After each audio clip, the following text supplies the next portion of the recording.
সারা বাংলাদেশে যে অভূতপূর্ব সারা আমরা পাচ্ছি, এই দলের বয়স যখন 14 বছর হবে, এই দলের বয়স যখন 20 বছর হবে, ইনশাআল্লাহ এই দল আগামীতে আপনাদের ম্যান্ডেট নিয়ে ক্ষমতায় আসবে এবং যেগুলো যেগুলো বিএনপি সরকার যে কথাগুলো রাখে নাই সেগুলো আমরা বাস্তবায়ন করব। সর্বশেষ একটা কথা, জুলাই মাসে আপনারা দেখেছেন যে শেখ হাসিনার আওয়ামী লীগ পুলিশকে এমন জায়গায় নিয়েছিল যে পুলিশ বাধ্য হয়েছিল পুলিশের সন্তানকে গুলি করতে। যাত্রাবাড়ির শহীদ তাইম, তার বাবা একজন পুলিশের এসআই, সেই শহীদ তাইম যখন রাস্তায় নেমেছিল আন্দোলনে, তার বুকেও গুলি চালানো হয়েছিল এবং সেই এসআই তার উপরের অফিসারকে ফোনে দুঃখ করে বলেছেন, স্যার আমার ছেলেটাকে হত্যা করতে কয়টা গুলি লাগে, স্যার আমার ছেলেটাকে মেরে ফেলতে কয়টা গুলি লাগে। বুকে ঝাঁঝরা করে ফেলা হয়েছিল তার ছেলেকে। তার মানে এমনই একটা রাষ্ট্র এখানে তৈরি করা হয়েছে যে পুলিশ পর্যন্ত তার পুলিশের সন্তানকে গুলি করতে বাধ্য হয়। এই পুলিশগিরি আমাদের পুলিশের ভাইরাও চায় না। তারা চায় একটা প্রফেশনাল বাহিনী হিসেবে কাজ করতে, পেশাদার বাহিনী হিসেবে কাজ করতে। এই কারণে গণ অভ্যুত্থানের পরে সমস্ত ব্যারাক থেকে সবার আগে পুলিশ সংস্কারের দাবি জানিয়েছিল, পুলিশের তরফ থেকে এসেছিল এবং তারা তখন বলেছিল আমরা কোনো দলের দলীয় বাহিনী হিসেবে কাজ করব না, আমাদের কাজ বন্দুকের নল জনগণের বুকের দিকে তাক করা না, আমাদের কাজ হচ্ছে যারা জনগণের শত্রু তাদের দিকে বন্দুকের নল তাক করা। আমরা আশা করব, আমরা আহ্বান জানাবো, কোনো অন্যায় অর্ডার আপনারা পালন করবেন না। বাংলাদেশের জনগণ আপনাদের পাশে রাখতে চায় যদি আপনারা তাদের সাথে জুলুম না করেন। এবং আমরা আশা করব ভবিষ্যতে যখন এই ধরনের কোনো পরিস্থিতি আসবে, পুলিশ বাংলাদেশের জনগণের পক্ষে থাকবে এবং যদি তারা থাকে তাহলে বাংলাদেশের জনগণও তাদের পক্ষে থাকবে। শেখ হাসিনার নেতৃত্বে যে অবৈধ আওয়ামী লীগের শাসন বাংলাদেশে, ভারতের পাশের দেশ ভারতের সরাসরি পৃষ্ঠপোষকতায় যে অবৈধ শাসন এখানে কায়েম করা হয়েছিল, সেই শাসনের বিরুদ্ধে বাংলাদেশের জনগণের এক ঐতিহাসিক গণ অভ্যুত্থান সংগঠিত হয় এবং সেটা এতটাই তীব্র এবং ঐতিহাসিক যে আওয়ামী লীগ সমগ্র দল সহ আজকে ভারতে পালিয়ে যেতে বাধ্য হয়েছে এবং তাদের নেত্রী দিল্লির কোনো এক অন্ধকার গুহায় বসে থেকে বাংলাদেশের জনগণের উদ্দেশ্যে গায়েবী হুঙ্কার দিয়ে যাচ্ছেন। কিন্তু তার এই হুঙ্কার শুনে আমরা শেখ হাসিনাকে বলতে চাই, আপনার হুঙ্কারে আমাদের হাসি পায় না, হাসিনার হুঙ্কারে আমাদের হাসি পায় না।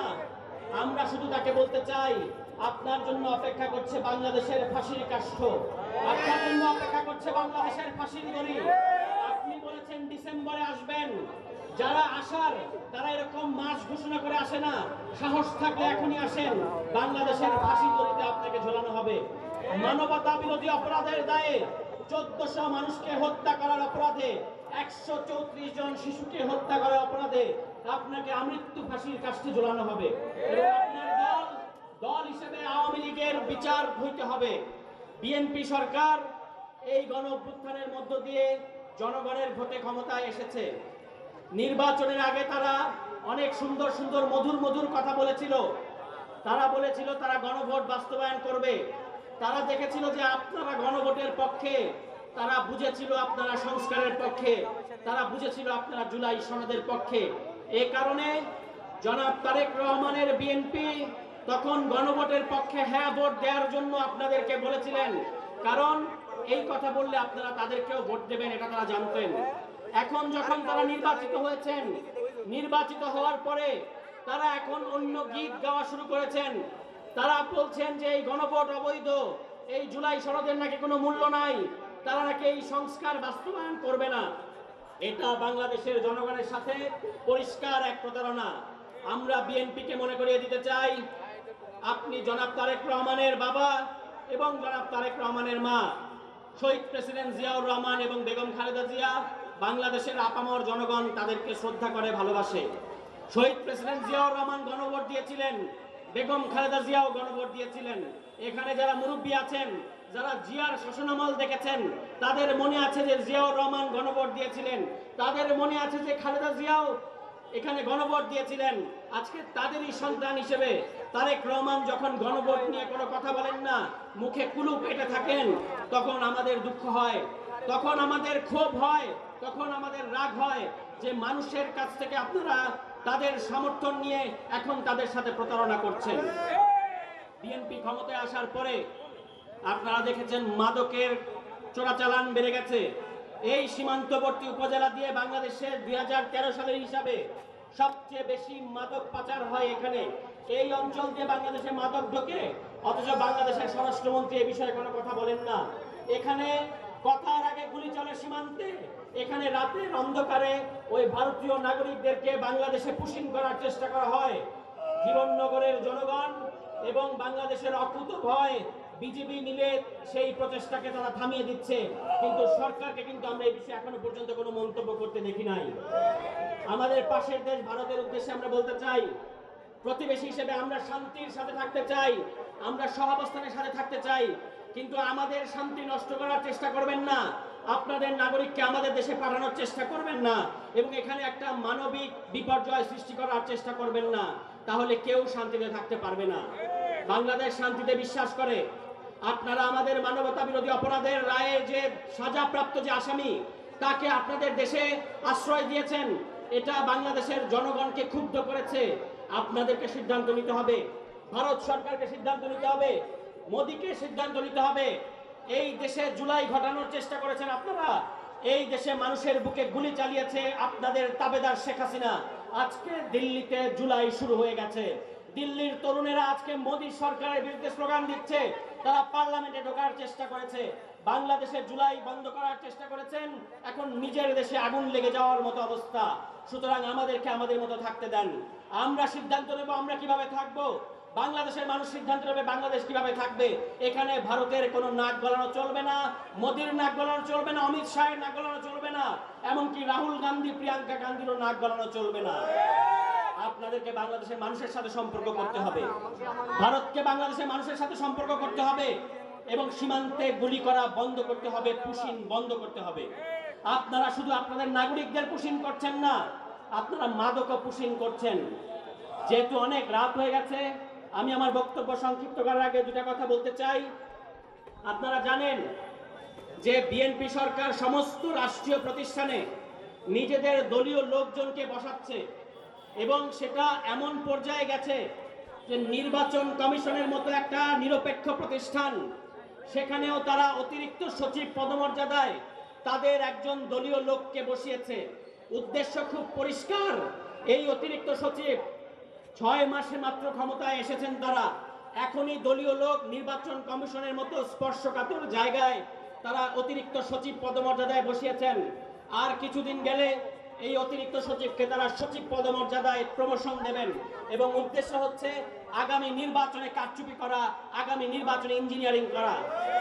2014 সালের নির্বাচন, 2018 সালের রাতের নির্বাচন, 14 সালের বিনা প্রতিদ্বন্দ্বিতা নির্বাচন এবং 24-এর দামি নির্বাচনের পরে শেখ হাসিনার কি পরিণতি হয়েছে, এটা থেকে জনাব তারেক রহমানকে শিক্ষা নিতে হবে।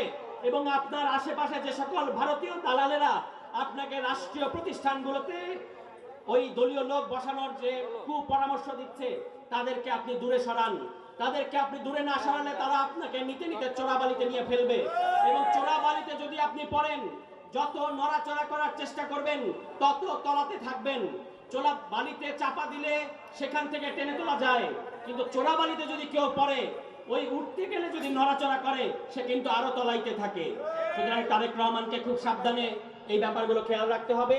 আমরা বাংলাদেশের জনগণ, আমরা সবাই মিলে একটা জুলাই গণ অভ্যুত্থান করেছি, যেটা আমাদের প্রত্যেকের জীবনের জন্য সবচেয়ে বড় ঘটনা। আমরা কখনো ভাবি নাই 2024-এর 7ই জানুয়ারির নির্বাচনের পরে যে হাসিনা 2041 সালের আগে চলে যেতে হবে, তাকে পালায় যেতে হবে জানের ভয়ে, এটা আমরা ভাবতে পারি নাই। আমরা ভাবছি হাসিনা বোধ হয় আমৃত্যু ক্ষমতায় থাকবে, এবং এই যে ভয় আতঙ্কের রাজত্ব হাসিনা তৈরি করলো, পুরা বাংলাদেশে 17 বছর ধরে গুম খুন হত্যা জেল জুলুমের রাজত্ব চালাইলো। এরপরও বাংলাদেশের জনগণ আবাবিলের পাখির মতো 2024 সালের জুলাই মাসে রাজপথে নেমে আসলো। আমরা জীবন দিতে রাজি হলাম শুধুমাত্র বাংলাদেশের পরিবর্তন চাই বলে। হাসিনাকে সরাতে আমাদের 2000 ভাই বোনকে জীবন দিতে হলো। হাসিনাকে সরাইতে গিয়ে অনেক বেশি ক্ষতিপূরণ আমাদেরকে দিতে হয়েছে। বেশিরভাগকে সরাইতে গিয়ে অনেক বেশি জীবনের ক্ষতিপূরণ আমাদেরকে দিতে হয়েছে। প্রায় 30,000 ভাই বোন তার হাত পা চোখ হারিয়েছেন, অন্ধত্ব পঙ্গুত্ব বরণ করেছেন। তারপরেও লড়াইয়ে কিন্তু আমরা থামি নাই। আপনাদের মনে থাকবার কথা, যেই ময়দানে আমরা লড়াই করেছি যাত্রাবাড়িতে, সেখানে দাঁড়িয়ে এক পুলিশ অফিসার স্বরাষ্ট্রমন্ত্রীর কাছে রিপোর্ট করছিলেন, গুলি করি একটা, মরে একটা, আহত হয় একটা, বাকিটি রয়ে যায়। এই আমরাই রাজপথে রয়ে গিয়েছিলাম আবু সাইদ মুগ্ধ ওয়াসিমের উত্তরসূরি হয়ে। কারণ আবু সাইদ মুগ্ধ ওয়াসিম শান্ত রিয়াবু হৃদয় তুরুয়া সুমাইয়ারা নাইমারা আমাদের কাছে দায়িত্ব দিয়ে গেছে যে স্বপ্নের জন্য, যে লড়াইয়ের জন্য যারা রাজপথে নেমে জীবন দিয়েছিল, সেই লড়াইকে অব্যাহত রাখবার জন্য আমাদের কাছে দায়িত্ব রয়ে গেছে। সেই দায়িত্ব পালন করতে, বাংলাদেশ গড়তে, নতুন বাংলাদেশের স্বপ্ন আকাঙ্ক্ষা প্রত্যাশা পূরণ করতে আপনাদের কাছে এসেছি। আমরা আর আপনারা আলাদা কিছু নই, বরং আমাদের স্বপ্ন এক, আকাঙ্ক্ষা এক, প্রত্যাশা এক। আমাদের স্বপ্ন আকাঙ্ক্ষা প্রত্যাশা আবু সাইদের শাহাদাতের আকাঙ্ক্ষার সাথে মিলে গেছে। আমাদের স্বপ্ন আকাঙ্ক্ষা প্রত্যাশা ওয়াসিম শান্ত মুগ্ধের শাহাদাতের আকাঙ্ক্ষার সাথে মিলে গেছে।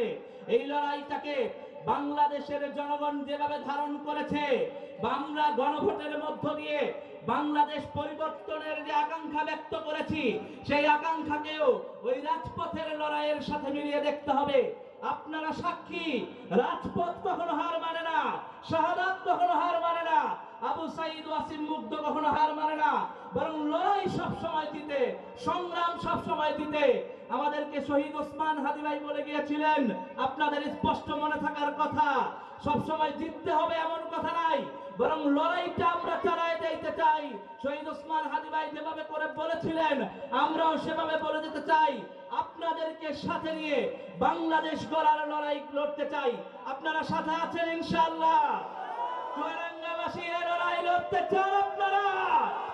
আপনাদের জন্য অনেক বেশি চ্যালেঞ্জ। গতদিনও পুশিং করা হয়েছে আমার এই সীমান্ত দিয়ে, আপনারা সাক্ষী।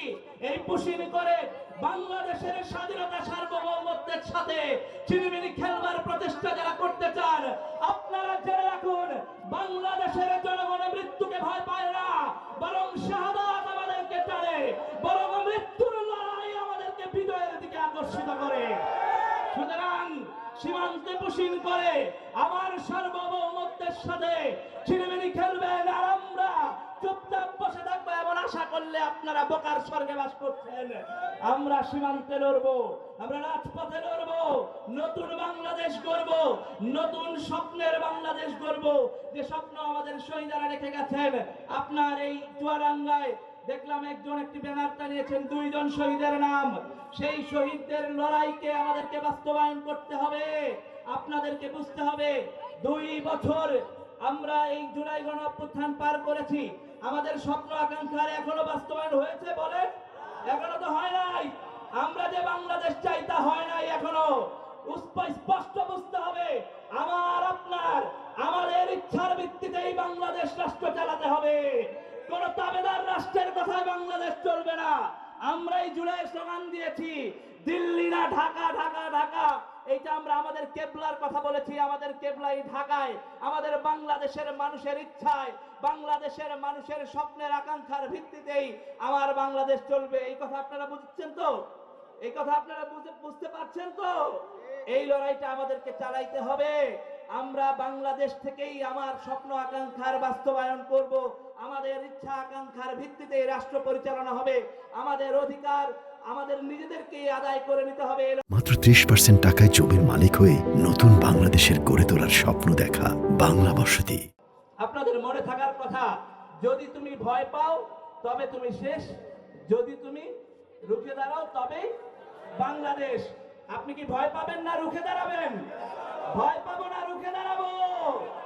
বাংলাদেশ সরকারকে বলতে চাই, আমরা রাষ্ট্র গড়ায় আপনাদেরকে সহযোগিতা করতে চাই, কিন্তু জনগণের আকাঙ্ক্ষাকে পাশ কাটিয়ে অন্য ভিন্ন কোন রাষ্ট্র গঠনের প্রচেষ্টাকে আমরা সমর্থন করতে পারবো না।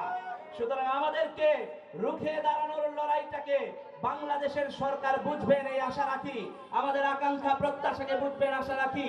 ওই স্লোগানের আলোকেই বলতে চাই যে রুখে দাঁড়ালে যে বাংলাদেশ হয়, আমরা সেই বাংলাদেশ হব ইনশাআল্লাহ। আসসালামু আলাইকুম। আমরা সবাই হাজির হব, যুগে যুগে রক্ত দেব।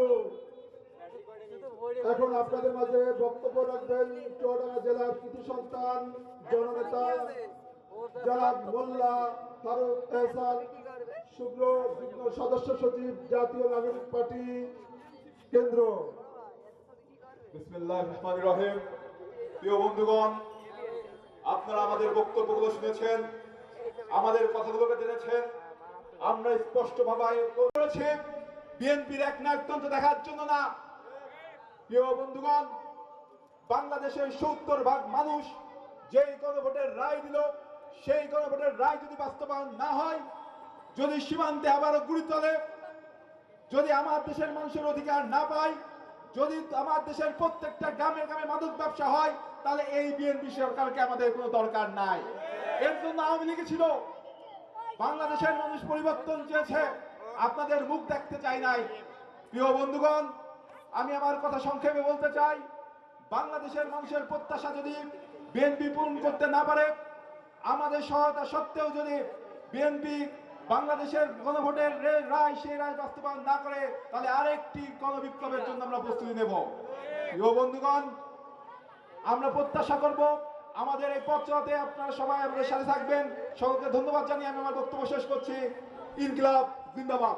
আমাদের কাছে বিশেষত মুরব্বীরা যারা আছেন, মা বোনেরা যারা আছেন, তাদের কাছে আমরা বলতে চাই যে আমরা নতুন মানুষ, তরুণ মানুষ, আমরা রাজনৈতিক দল করেছি। আমরা একটা রক্তাক্ত ফ্যাসিবাদী শাসনের মধ্য দিয়ে আমরা এখানে এসেছি। এখনো আমরা লড়াই করছি। আমরা আমাদের যে অতীতের যে রক্তের উপরে আমরা দাঁড়িয়ে আছি এবং আমাদের যে বর্তমান লড়াই, এই লড়াই হচ্ছে একটা ভবিষ্যৎ সুন্দর বাংলাদেশ তৈরি করার জন্য আমাদের লড়াই। এই লড়াইয়ে আপনারা যদি আমাদেরকে সমর্থন না দেন, সহযোগিতা না করেন, তাহলে এই লড়াইকে আমরা এগিয়ে নিয়ে যেতে পারবো না। এটা আমাদের একার পক্ষে সম্ভব না। এই লড়াই করতে গিয়ে আমাদের ভুল হবে, আমরা হয়তো বা কখনো কখনো অন্যায় করে ফেলবো। সে সময় আপনারা আমাদেরকে ভুল ত্রুটি ধরিয়ে দিবেন, শুধরে দিবেন, কিন্তু আমাদের হাত ছেড়ে দিবেন না। এতটুকু আশাবাদ নিয়ে, এতটুকু আবেদন নিয়ে আপনাদের কাছে এসেছি। আমরা আশা করি আপনারা আমাদের পাশে থাকবেন, আমাদেরকে সমর্থন দিবেন এবং সহযোগিতা করবেন। সেই আশাবাদ জানিয়ে আবারও আপনাদের কাছে দোয়া চেয়ে কল্পনা পরিকল্পনা আপনারা জানতে পারবেন ইনশাআল্লাহ। আপু এটা আমাদের টাকা আপু একটু